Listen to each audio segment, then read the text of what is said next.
Hi, everyone. Thanks for tuning in to another episode of Our 2 Cents on Your Dollars. I'm James Enriquez. I'm Leo Chang. And we are here with Chasse Conque, Vice President, Director of Athletics. Travis Bush, Head Football Coach, UTRGV. Well, as you noticed, our background looks a little bit different. We're here on campus talking to Chasse and Coach Bush. And I got to say, we are super fired up because we are less than a year away from kickoff. How does that make you all feel hearing that? A little busy. It's good. You know, we've got the group on campus a few weeks ago, and then rolling through some workouts right now, ready for that first practice next week. But yeah, every day we look up that clock. That clock's ticking, and the excitement keeps building, especially everyone down here in the valley. So it's we're excited, and guys are moving around, and it's fun to be back on the field with kids. And every day's one day closer. Yep. You know what else builds excitement? Hearing the UTRGV fight song with the marching band on social. It's pretty cool, huh? Hey. Yeah. Oh, that's awesome. Yeah, it's a new song for us, right? So we've had what we called a fight song previously, but we needed to retool it in prep for football and just the direction we're going as an institution. But pretty cool moment the other night when we had all 400 of our student athletes there and had them learning the alma mater and the fight song. But that's just one small example of all the things that go into everything that we're trying to do right now, right? Football being a huge piece of it. They're the vehicle that's helping really change the experience for our students and the things that we're doing here on campus. But there's a lot of fun stories that we have, and the fight song being one of them. Yeah. So are we going to hear that on next year's version of EA College Football? Hey. Yeah, well, it's maybe one of these days. I hope we're hearing it a few times on August 30th. Amen. There we go. We should. Yeah, and Coach was a part of it, and I know our student athletes at our football media days with the Southland Conference, and they I guess they built out a package, right, with all the Southland schools, and so we had our guys playing as UTRGV against the other Southland schools. But that's neat. Cool to have that game back for sure. Yeah, that's neat. We were talking about it. We didn't realize that game, last time they had that game out, I think was 2014, something like that. Wow. 11.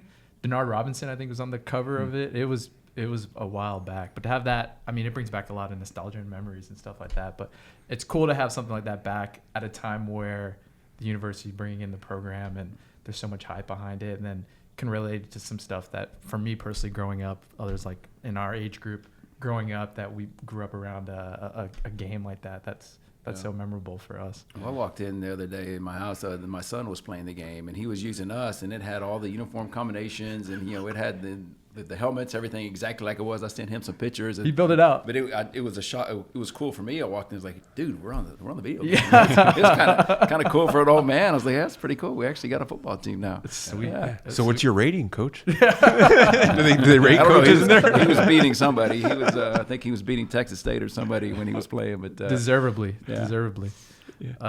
What's that process like for? Because I'm assuming EA Sports has to provide some type of financial compensation to the programs to be able to license and brand and utilize their branding within the game, right? So at some point in time, they would approach you, because I don't know if there's other schools in Southland that are on their game. No, I think this version, and I'm not going to claim to be the biggest gamer, right? But this version, I think, was primarily around the FBS programs, right? The 130 or so that make up the football bowl subdivision. But you think about when that game was created, 10 years ago versus today, and the name, image, and likeness piece. We hear a lot about NIL.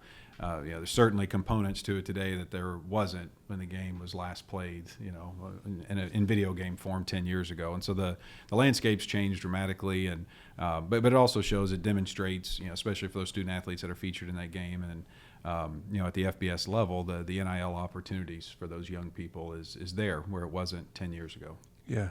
So are the student athletes here going to get to benefit from the NIL opportunities? Specifically to the video game? Yeah, that may be down the road, right? I mean, NIL is something that all of our student athletes truly have the potential to earn for themselves, right? It's monetizing and maximizing their name, image, and likeness. There's things that have changed that all of us have witnessed over the last couple of years that we never thought would be part of the landscape today, right? And I think this is a great new rule and tool for student athletes to be able to maximize their true name, image, and likeness. We've seen so many things, though, go so many different ways. And so what you're seeing right now is really somewhat trying to put the toothpaste back in the tube, right? And try to really get to the nuts and bolts of what NIL was created for, and those opportunities that truly the student athletes have earned. And so there's, as we sit here today, I mean, things are changing literally weekly, right? You have the NCAA settlement. You have some new legislation that's coming down the pike from the NCAA in response to the settlement. And so as we know, the NCAA 5 years ago has already changed here as we sit today, and then what it's going to look like a year or two from now could be very, very different. But here at UTRGV, I mean, we stick with the tried and trues, right? I mean, we truly believe in our student-athlete experience. We believe in what we provide for our young people. We believe in the coaches that we hire to lead and to work with our young people. We're in, we may talk about it in a minute, but just a tremendous amount of construction right now, truly investing in the student-athlete experience. We've increased operating budgets, the way they travel. We just moved into the Southland Conference, which our student-athletes were at the forefront of that decision. And so the things that we can control and as you guys know as former student athletes, right? I mean, those things matter, right? Your experience and whether it's you're with us for a year, 2 years, 4 years, we want to make sure that we're doing everything we can to provide the resources for you to be successful here, but go graduate and be productive in life. Yeah. Coach, how has NIL impacted recruiting, like from when you first started? Oh, I mean, it's kind of relative everywhere. You talk at our level, it really hasn't changed much. And I think the transfer portal has been the biggest piece for us getting back in. You look at our roster, and it's full of really good high school student athletes, and one of the biggest surprises out there when we started recruiting last spring was how many high school guys were still available. Because they're not getting recruited with the transfer portal, which allowed us to get some really good guys. Where we've been other places, for us, those might have been FBS players or those might have been scholarship players that we actually got here to come walk on. So that's been the biggest piece for us of seeing what's available at the high school level, and then in our situation, starting a program and kicking off in 2025, and now with the portal having the ability to get upperclassmen on our roster to kick off next year, try to get some seniors and juniors to add to these freshmen and sophomores that we have. But that's been the biggest piece. We haven't with these guys right now, probably until they start making a name for themselves, are going to be able to mess with the NIL stuff. But it's coming, and we'll have a plan, and we'll use every resource that we have available to us. One of your centers is going to get a taqueria at some point in time to just free tacos. Just get some meals for our linemen right now. That's a good place to start. Man, that'd be a great place. Matter of fact, we started. We in a meeting this afternoon. We go through all our kids and weigh in week in, week out. I mean, or at the beginning of each week, and starting all our workouts in the field. We're worried about our guys losing weight. 90% of our guys have gained weight here in the first 3 weeks in the valley. Go figure. I don't believe that, Coach. I don't believe that. We look at it. Our deep snapper has gained 20 pounds. Obviously not running enough in practice, but they're definitely eating good so far. Yeah, don't blame them. I don't blame them one bit. And we probably should have done this before we got into the NIL talk, but can you talk a little bit about what NIL is and like how long it's been around? And yeah, so name, image, and likeness. The rule has been in effect. I think we just finished our second academic year that monetizing, right? NIL has always been around. I mean, we all have NIL, right? We all have our own name, image, and likeness. But it's what is it? What's the value of it? What does the market say about your NIL? And so it's been a long time coming. I mean, you look back over, the last 10, 15 years, and some of the measures that were put in place, or some of the rule changes that. One that's probably not talked about much anymore is cost of attendance, which that's the way we refer to it in athletics. But I think that came into play in 2015, and that allowed student athletes to be compensated or to receive aid above a full grant aid, right? So, depending on what school, everybody has their own cost of attendance, and so it's a few extra thousand that we were able to give to our student athletes to help them live and survive in the in this town or in the college landscape. But that was kind of one of the first things, and then now it's just transformed so fast. But y'all probably saw the Johnny Manziel piece that they did, right? So you see a special like that, and you see how successful that young man was, or when he was a young man, that early in his career, and just the monetary value that his success had that he could not benefit from. And there were some things that, he was very open about it that he did, but he did under the table, right? Or he had to kind of work around and find loopholes. And the rule changes now. Allow student athletes just to do those things up front, right? They can now, have autograph sessions and charge for appearances and be part of marketing ads. And, if a local dealership wanted a student athlete to come in and help market their stores, right? Those are things that can be done in this space that beforehand you could never do. And so it is transformative to our industry and our landscape. But now what you're starting to see being discussed is the revenue share model. And that's part of some of the new legislation. It's part of the settlement that's in the courts in California right now. And so for the much larger, the Power 4 institutions, if this goes down this road, that they will revenue share with their student athletes. And that's something that's very different to all of us, right? That's something that we possibly never thought would be part of the equation.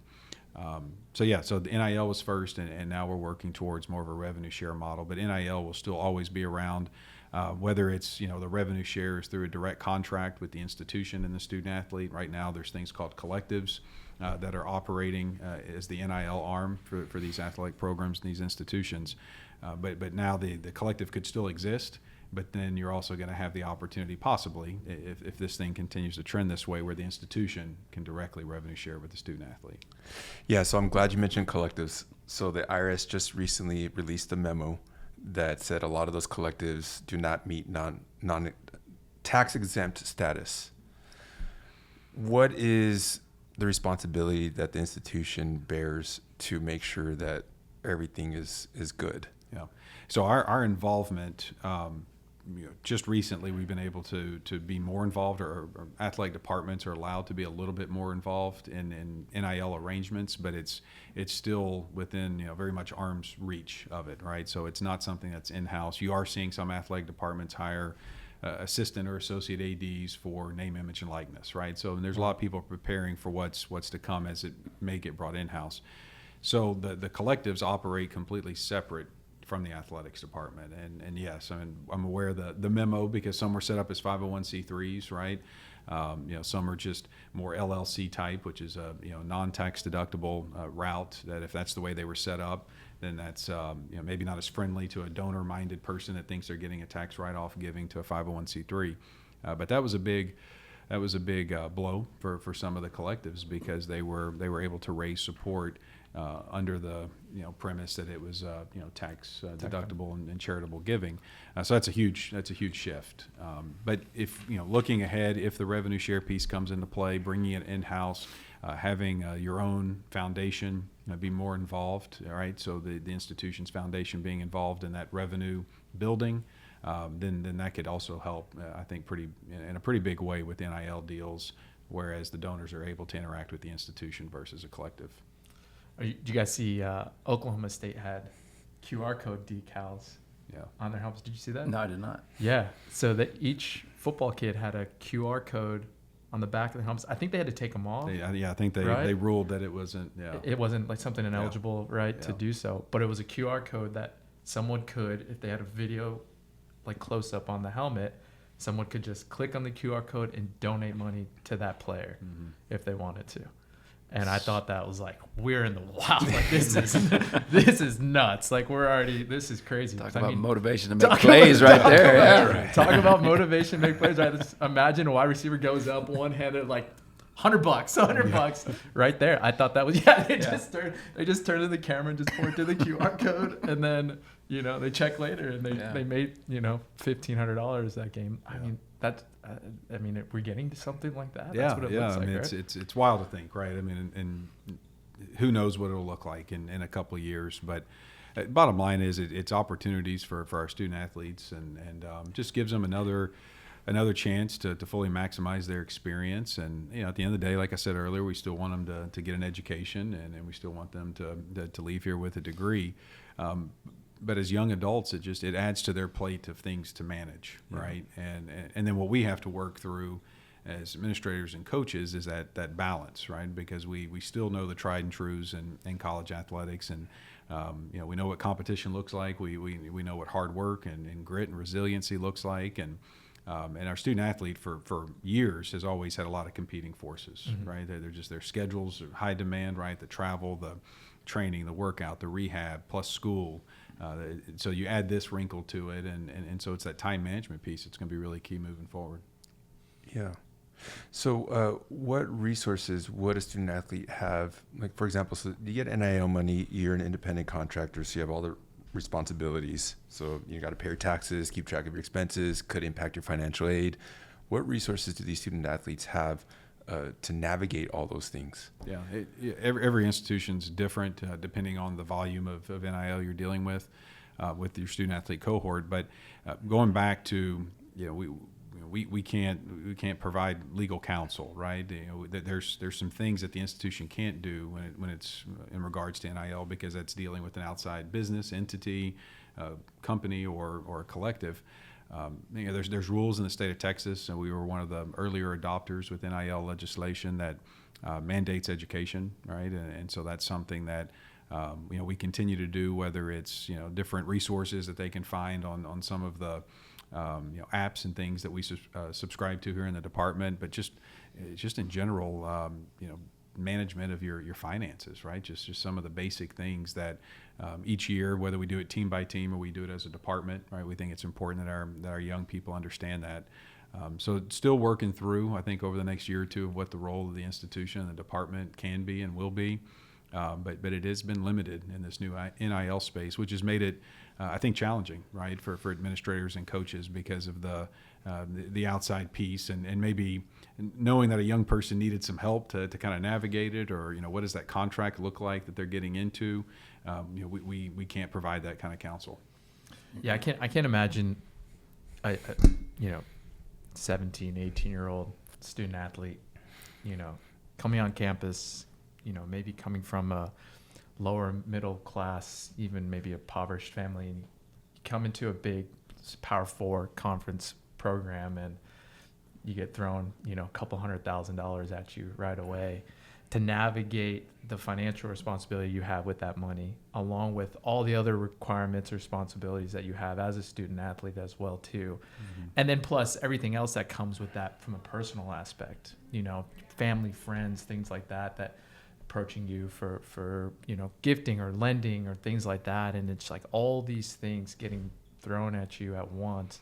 I'm sure just having the resources, some type of support, and it's tough. Like as coaches, right, you have a responsibility to these young men and women just to help guide them and provide guidance, but not all of them have the financial education to be like, man, this is where you need to go. This is how you have to figure that out. I'm sure there's going to be a lot of education that happens for you as coaches as well too over the next couple of years to help provide some guidance and some leadership in that form as well. But how do you get these young men to understand, hey, we have a responsibility first and foremost to help lead you and get you, through your academics and athletics, and we'll try to help you any way we can, resource-wise, financially.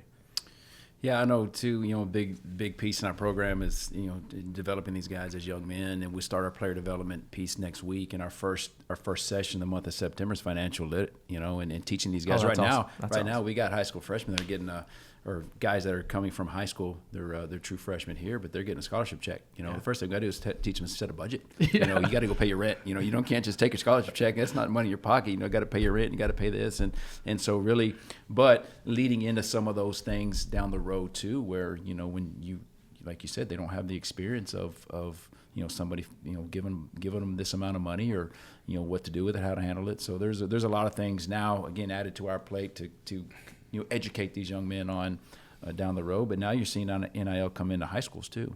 Yeah, and it's legal in some states. I read it's that legal recently. in Florida, and you've seen some guys we were recruiting have left their high school in Texas to go to Florida because they're getting paid now. And same. So that's what you're going to see. Same reason you're seeing decommit from one university because this one offered me more money and this car and this apartment for my parents, and so it's it's just going to go in a bunch of different directions. But now it's creeping down high school too. So if we got down to the point where a coach is saying, hey, you don't want to go to that California school because the state income tax is way higher than down here. Is that where we're headed? Like, can you imagine yourself as a football coach, like sitting in the parents' 100,000 we're offering you goes a lot farther than it does over there. I mean, is that where we're headed, or is it? It's you're going to have to take everything into account. Yeah. Start paying these kids moving expenses and stuff. Let's. I wanted to shift a little bit. Past couple years, we've now seen, I think, 13 capital contribution construction projects on campus. I think you had mentioned prior 40 years we had like 2 towards athletics. So I mean, there's been a ton of moving parts.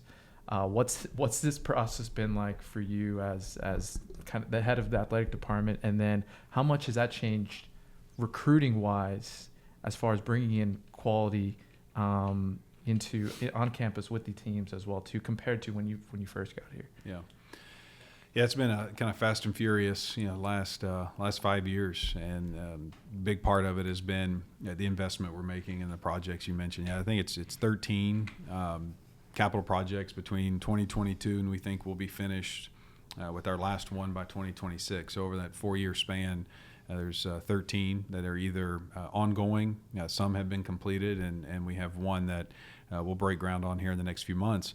And you mentioned that time period before, it was 50 years, and there was one capital project. So real credit to our team and our staff. John Evans, our senior associate AD for facilities and operations. I mean, he's the one spearheading each and every one of these. So it's been an awesome journey, a lot of hard work, securing the support, to be able to construct and build these facilities. But then to be able to watch our young people walk into them for the first time, right? That's the why, right? We had a chance to open up our track and soccer complex back in the operations center back in February. And so to see those, 140 or so student athletes walk into they never had a locker room, right? Well, as a student athlete here at UTRGV, we had 16 sports. Now we have 18 with football and swim and dive, but only 4 when we got here had their own locker rooms. And so now we've been able to address some of our long-standing needs. Golf, the Carroll's Golf Center opened back in the spring. It's been pretty special to be a part of, and it keeps us up at night because we got some pretty hard deadlines that we've got to hit over the next 12 months. But it's also a lot of fun and rewarding to and kind of shift this to Coach to talk about the recruiting piece. But that's why we do it. We do it for the student athletes. We do it for our current student athletes. But we also do it to hopefully attract some of the most talented and best student athletes that we can to UTRGV. And that's it's still a huge piece of the puzzle is where are you going to practice, where are you going to train, where am I going to live, where am I going to play. And so we want to make sure we give our coaches the tools they need to be successful. How's it help you recruit, Coach? Yeah. How's I want to hear 4 stars. I want to hear 5 stars, man. We're investing a lot. Generals. Multiples. No, it's been a huge benefit for us, and it's just getting on the field in our facilities now, and they're still not finished. But having guys come from other universities that are in our league and say just how much better we have it now. But bottom line, you can play football anywhere. You get a college degree anywhere. But it boils down to location where you're at in the Rio Grande Valley and everything this region has to offer, your daily life, which the facilities we're in, the people we're around, the resources we have, giving them that daily life, the caliber of what we're doing there is huge. And then the people, the relationships, and that's what in this department, our staff, everyone we're surrounding our young men with. But it's been huge, and just. The more we're putting out there on social media, the more people are getting down here and seeing it, and words are getting around between, in the state of Texas and high schools and even other universities. They know what we're doing. They see it, they know it, and they can see how great this place is. Yeah, the performance center, the anticipation for that, just in general. I mean, when you guys first announced a project to that magnitude. I'm sure some individuals like, how much is that place? But what it's going to do, I think, in general for all the athletics, university as a whole, I think is going to be something to marvel at. But bringing in and I know the process that you guys went through to get football program in place at the university, and how tedious it was and how long it waited it was as well too, right? I mean, you can attest to it being from here and growing up here, how many years people are like, man, if Pan Am ever got a football team, right? And so with UTRGV now having the program, what do you guys anticipate as far as the effects economically for the region, for the program, and what can that do from that standpoint, not just in the next couple of years, for the next, decade or so? Yeah. No, I think the program has already made an impact, right? And it's real, right? We started off with some renderings and some simple drawings and designs, and we found us a great head football coach, and now we got young men on campus, so it's here, it's real. But I think what the program will look like a year from now, certainly that's going to be special, but it's 5, 10, 20, 30 years from now that this will be part of the fabric of the community in the Rio Grande Valley forever. Right, and we see what football does for other communities, other regions, other states, and so it was time. You look at the response from the community, you look at the philanthropic support. I mean, you guys have been with us from the beginning. I mean, you look at the corporate sponsorship piece, you look at being a Football Founders Society member. There was a few people that maybe believed, but a lot of people thought maybe we were a little crazy. Yeah, you guys thought we were crazy, but you still believed, so we appreciate that. Crazy's good. We need a little crazy. I think this is football. Yeah. But then you look, and here we are with, as we sit here today, I don't know, 650 tickets left to sell, season tickets, right? We're approaching 6,000, which will be our cutoff for our deposits. But you go back a few years ago, there was an economic impact study done. Again, that was several years back. Things have changed dramatically. At that time, I think it was an annual economic impact of about $140 million a year to the community. When you start looking at jobs, you start looking at game day, you look at visiting, and that's one thing that I think the visiting teams, I think that's one thing that's so good about our new conference in the Southland. 7 Texas schools, 6 of those play college football, and so now we'll see more traffic coming in from these communities, right? They'll come and follow their teams, whereas previously our conference was spread out across the country. So that's going to have an economic impact, I think, that we'll see directly here in the Valley. But yeah, the figure was $140 million a year, and that's substantial when you think about it. But we already know Edinburgh and McAllen and the whole Valley in general is exploding. But you see the land, you see what we have, not far from campus. You look at where Vacker Stadium is located and the growth out there. There's going to be a realized impact to that part of our community, right? Knowing that there's going to be 5-6 home football games every year, and the traffic that stadium can bring, not just for their games, but for other things that we can host there long term. So the impact's substantial. There's tangible, there's intangible, but we're living it, we're seeing it. I mean, and it's just so fun to be part of some of the conversations and just be around town and see people excited about it, wanting to talk about it, not even know that maybe I have anything to do with the athletics department, but they just strike up a conversation about, hey, did you hear UTRGV's getting football? It's like, yeah, I heard. It's exciting. No. And so that's been pretty fun. You know how many people had said something to me today wearing this shirt around town? Makes you look official. I was like, you work in the athletics department? But I'll tell you this. Our brand's out there, right? I mean, I think you drive around, you've got businesses like Vaquero Outfitters that's across the street from campus selling nothing but UTRGV gear. But what I hope for is the day when you wear that polo and no one asks you that. Yeah. Because it's just normal. Yeah. Right. And we're trending more and more towards that. But that's what I hope for our community is that whether you're wearing an official polo or a T-shirt or you have a decal or a license plate on your car, that they're not asking you if you're affiliated. They just go, oh, you're a fan, just like I am. Yeah. Right. And that's the day I look forward to. Yeah. I don't think we're far from that. I agree with that. I don't think so. Well, tell us how we can support, not us, listeners. Sure. Like you mentioned NIL, mentioned capital contributions. We've had a podcast about DAFs, donor advised funds, before. Yeah. Can you talk a little bit about all that stuff? And there's so many ways to get involved. And I can start off at the most small micro level. I mean, it's come to a game, right? Come to a game and buy a ticket. Come and support our student athletes and our coaches. And when you do that, then it opens the opportunity to talk about all the other things, right? Because you feel the magic.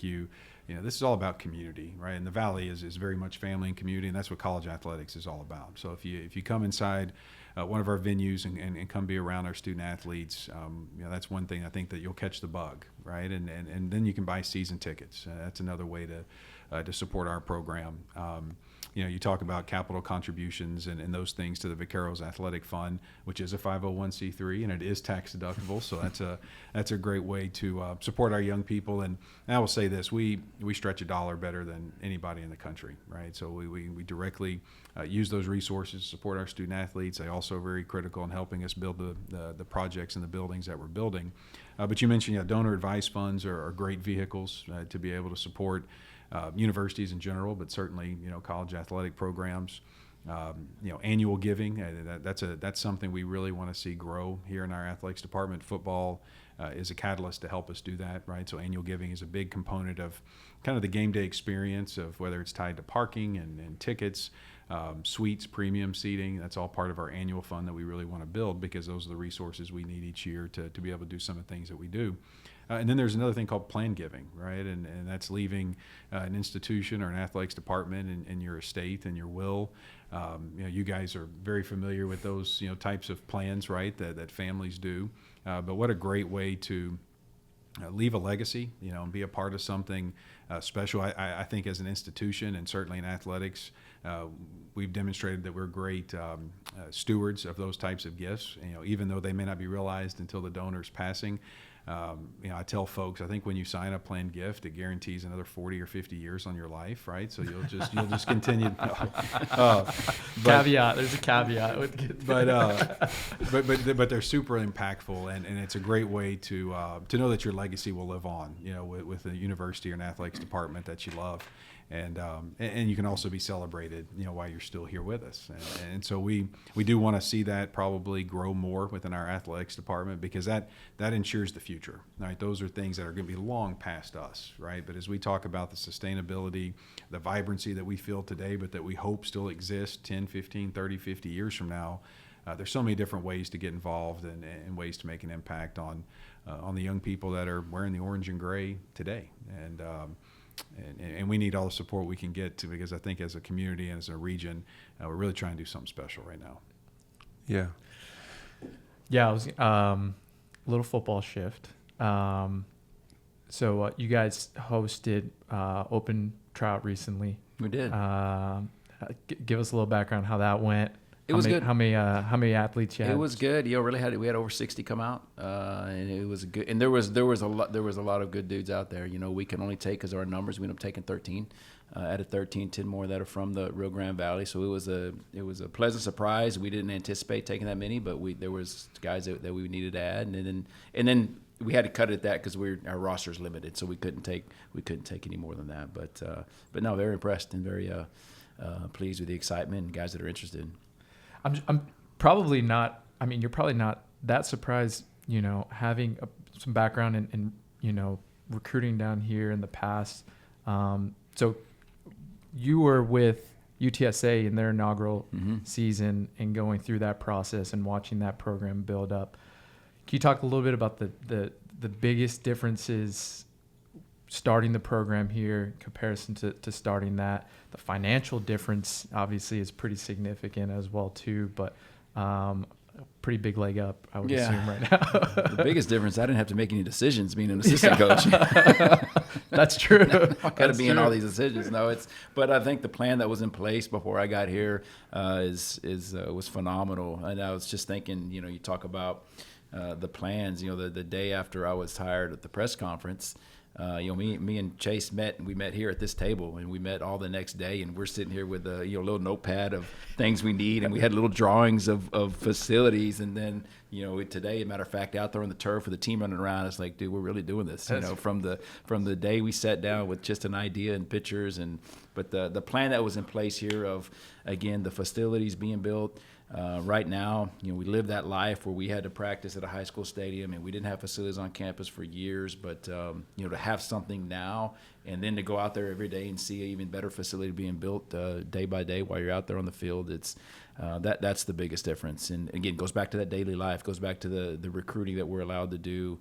But just we went through that whole practice year with half a staff. They didn't fund a full staff. We got a full coaching staff. We're allowed to get our guys out on the road recruiting again for next year's class, or just all the resources we're able to pour into our young men right now off the bat is the biggest difference. And I'm sure you brought it up earlier too, how impactful the transfer portal is on especially Division I athletics, but football in general. That'll play a bigger part going into next year, I would assume, right? Yeah, and that's a different thing too. Back then we didn't have it, so we kicked off that first year, which is freshman and redshirt freshmen, and that was it. And so having the ability to add some maturity, some upperclassmen. Now again, they got to be the right guys, going to fit our program, but definitely we'll look at all resources available. But it's going to give us that opportunity. Yeah, we were looking earlier today. 2018, I think, was first year of transfer portal. So we didn't realize it's really still pretty new, and then throw in all the NIL stuff on top of transfer portal, and it's just madness. It's just football. It's never changed. No big deal. Just football. Same thing. It'll change again next year. When the portal, I was AD at my previous institution, and I remember our head coaches meeting, discussing and explaining the portal. And I mean, it just seemed like such a foreign concept. Like, you're telling me that you're going to elect to put yourself into a database that says you are wanting to transfer. It's like, yes, that's what this Correct. is. Correct. And it's really been destigmatized as well, right? Early on, the portal was, okay, a young person's leaving for a reason, or you need to do some homework to better understand, why they may be leaving their previous institution, but. Today, I mean, you see the numbers of student athletes that elect to be in the portal, and it can hurt you, and you can benefit from it. And actually, those two things usually happen in the same recruiting season, right? You actually have both of those, and it's been a unique thing for our coaches to adapt to, especially those that have been in the business for a while.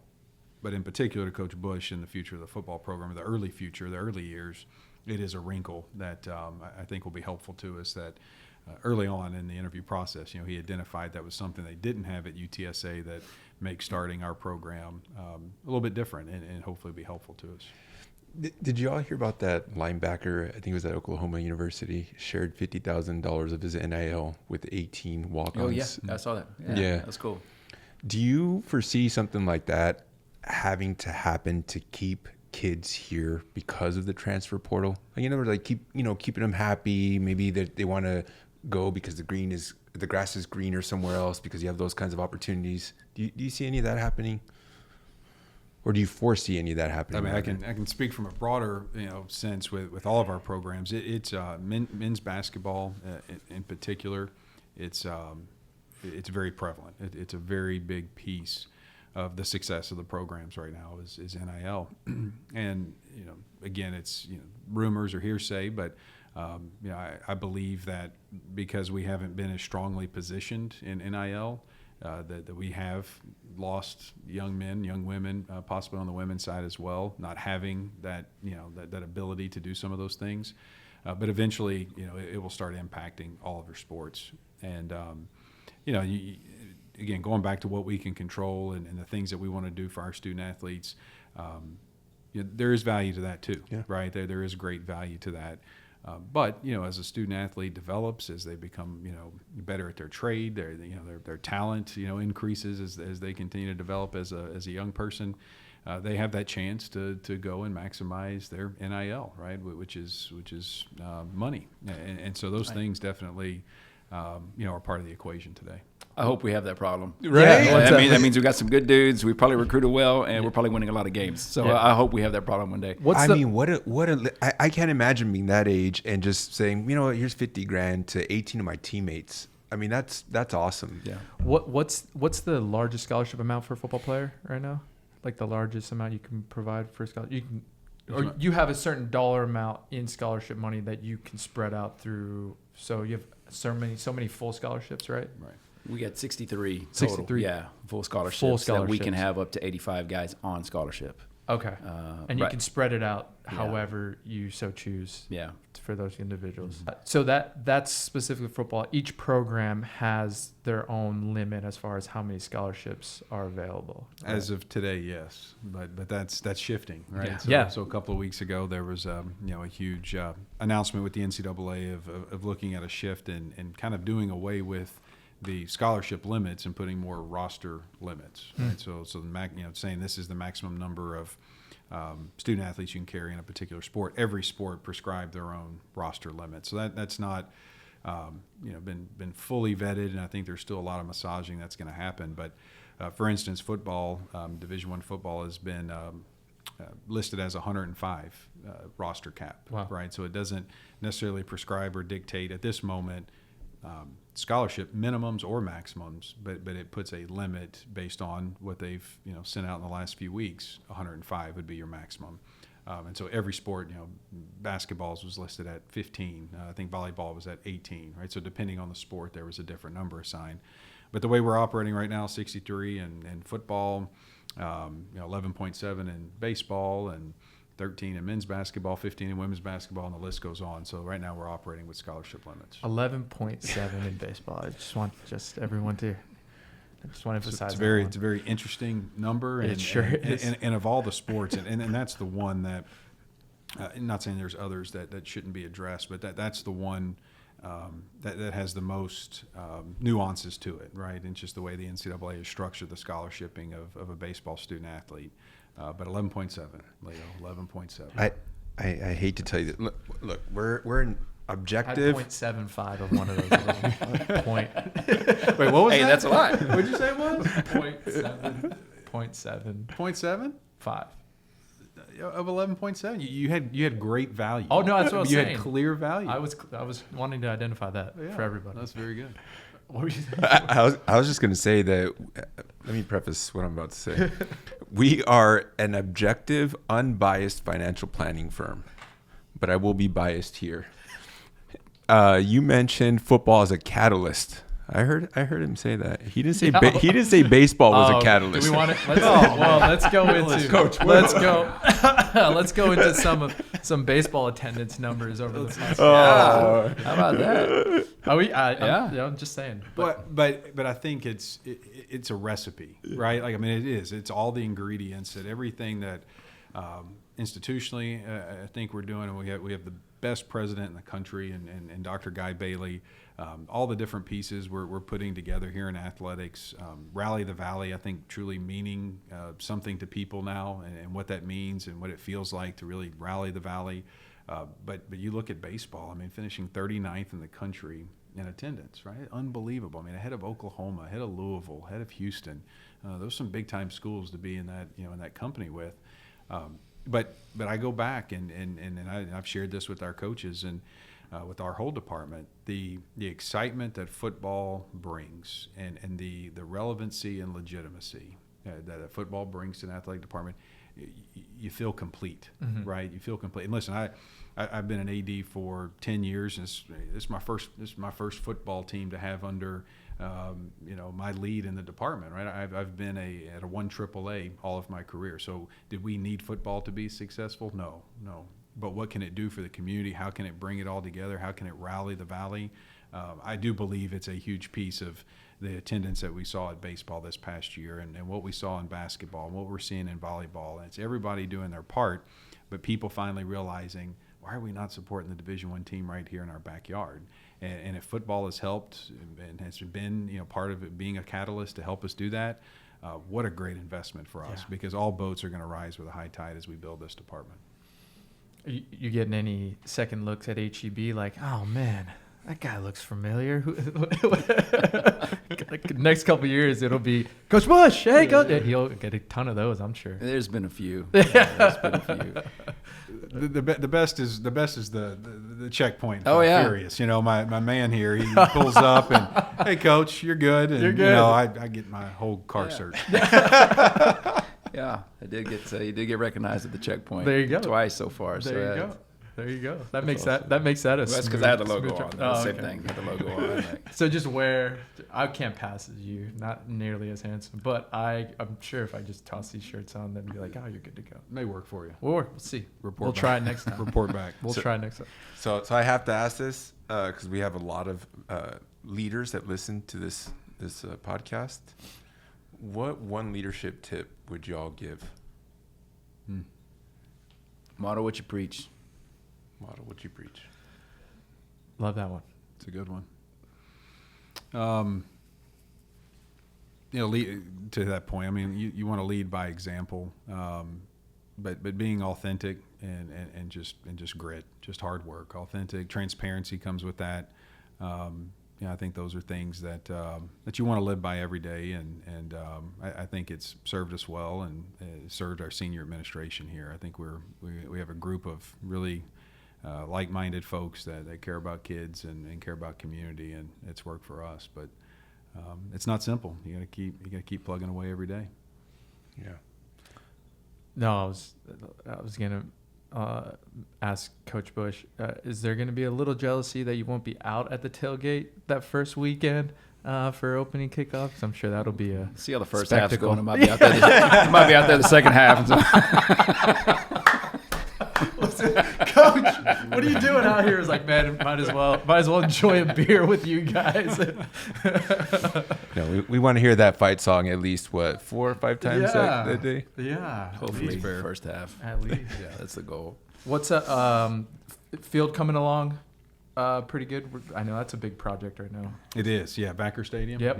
Yeah. No, it's beautiful facility. It's been part of our community for several years, right? We're all familiar with it, but what we're embarking on and what we have in front of us for the next 10 months, and because of the generosity of Bob and Janet Vacker, I mean, what they did for us, for our department, for our football program, it's recorded as one of the top 40 single gifts to any athletics department in the country, and there's a lot of big ones out there, right? So for UTRGV again to be in that space and to be mentioned is really special. But we're going to invest those resources and expand the stadium. We're lowering the field, really making sure that the suites and the premium seats have the best vantage point. It's built perfect for soccer, right? But now we got to get it ready for Division I college football. All new press box. We'll demo what's currently there and build a bigger, more functional working press box for football. Some ADA compliance things that we needed to address, so we'll add some elevators for our fans, and then on the north end zone, build out some loge seating, which will provide even more premium seats. So it's going to be a special place. I think we'll have the ability to get capacity close to 12,000. We're at about 9,700 previously, so we can get it close to 12 and then have some standing room only seats. But then you look at the grounds and you've got the amphitheater, you've got tremendous opportunity for tailgating.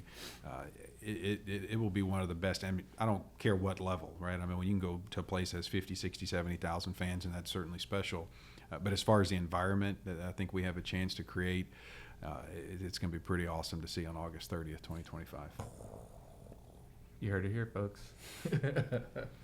We really appreciate the time and y'all being on the podcast with us. Oh, thank you. Appreciate you guys always, everything you guys do and your friendship and Yeah. your Yeah, I mean, I just use you guys just to name drop like around town, so that's all. I think whatever. No, appreciate I mean, your support. That's why he wears the shirt. Who gave you that? Like, do you I don't- claim? Like, do you even know how you did you? No, he has no idea. It was in my mailbox. I think. Why do I feel like that's true? I don't know. But going back to what I said earlier and like what Coach just said, you guys have been with us from the very beginning, and it's been fun to do this with y'all. And speaking for Coach, I know we both are honored to serve a place that y'all love and to be part of this journey with y'all. So thank you guys. Yeah, we're excited. The progression in the last couple of years has been outstanding, but we're so excited for the future. We're so excited for what within your leadership and your tutelage throughout this whole entire process, and where we're at now, and then what the expectation, the anticipation is going to be over the next couple of years. We're giddy, to say the least. So it's going to be a fun ride. It's going to be fun, and I mean, I can't wait for my kids to grow up, going to those Saturday night games and enjoying that atmosphere and wearing shirts around where they're just wearing them because they're fans. So we're really excited, and we're excited for the future too. So Thank you for tuning in to another episode of Our 2 Cents on Your Dollars. Thank you, Coach Bush. Thank you, Chase. Appreciate the time. Appreciate the facilities. Yeah. Wish you the best of luck. Please make sure you like, follow, and subscribe. And also check out UTRGV Athletics for your tickets. support the kids. Support the kids. V's up. V's up, everybody. Thanks. The opinions voiced in this podcast are for general information only and are not intended to provide specific advice or recommendations for any individual. To determine which strategies or investments may be suitable for you, consult the appropriate qualified professional prior to making a decision. There is no assurance that the techniques and strategies discussed are suitable for all investors or will yield positive outcomes. The purchase of certain securities may be required to affect some of the strategies. Investing involves risks, including possible loss of principal.